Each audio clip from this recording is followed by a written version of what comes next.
There is an incredibly controversial lost gospel that was buried in the Egyptian desert for 1700 years, and when scholars finally translated it in 2006, it completely inverted everything that Christianity teaches about betrayal. Because according to the Gospel of Judas, Judas wasn't the villain who condemned Jesus. He was the only disciple who actually understood what Jesus wanted, and the betrayal was an act of love that freed Christ from his physical prison. This is the Gospel of Judas. Hands down one of the most controversial texts ever discovered, and it presents a radically different Jesus who laughs at the other disciples for worshiping the wrong God. He tells Judas secret knowledge that he can't share with anyone else, and who specifically asked Judas to betray him because that's the only way to complete his mission. The text was lost for almost 2 millennia. Early church fathers like Irenaeus condemned it as heresy in the 2nd century, but the actual gospel disappeared. Then in the 1970s, Egyptian farmers found a limestone cave near Elminya containing a codex written in Coptic. It changed hands through black market dealers and got stored in a safety deposit box in Long Island for 16 years.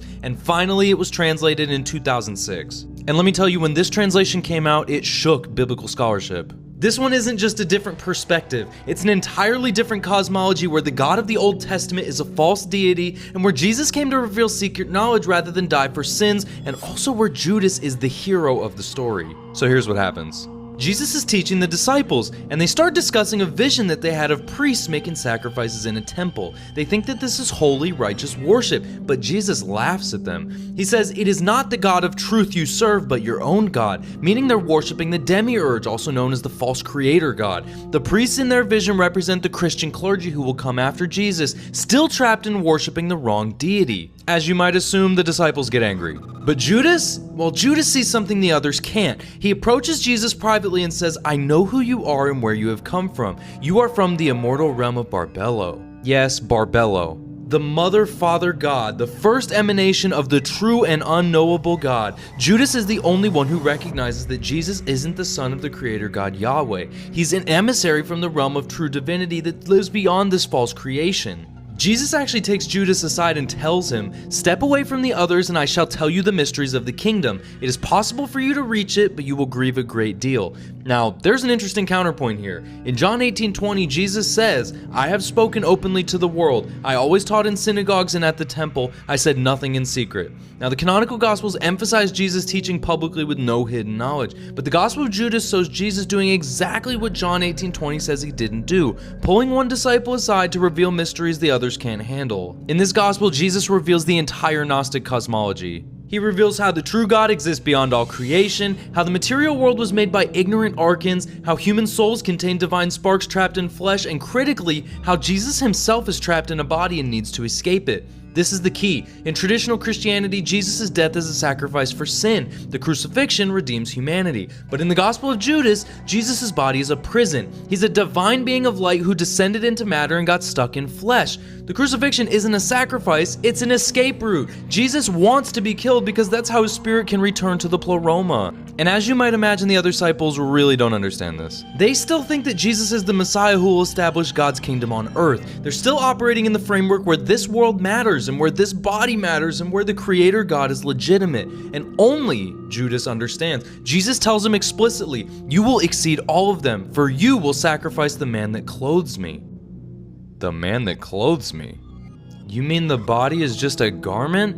Well, Judas isn't betraying Jesus, he's helping Jesus shed his body. It's the ultimate act of understanding and compassion. Everybody else wants to keep Jesus alive in flesh because they don't realize that flesh is the problem. But Jesus tells Judas, "You will be cursed by the other generations." He knows what's coming. Judas will be remembered as the ultimate traitor for 2,000 years, and Judas does it anyway because he loves Jesus enough to help him escape, even though it means eternal condemnation.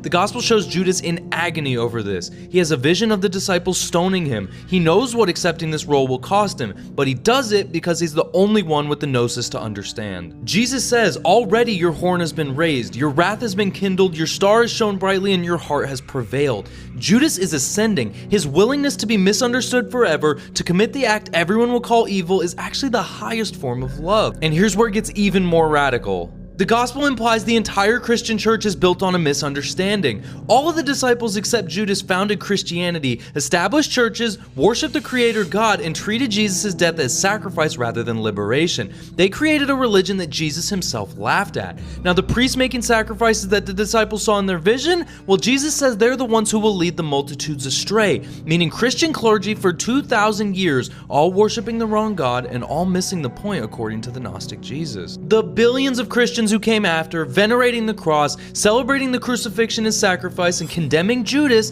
they're all operating in the paradigm that Jesus came to shatter. The only person who got it was the one everybody hates. Now, the Gospel of Judas presents Christianity where the goal isn't salvation through Christ's blood, but liberation through secret knowledge, where the Creator God is an ignorant archon, where the body is a trap, and where gnosis frees you, not sacrifice. Now, some scholars are pretty sure that this was actually written by Cainite Gnostics, a group that venerated all the villains of the Old Testament because they saw them as rebels against the false Creator God.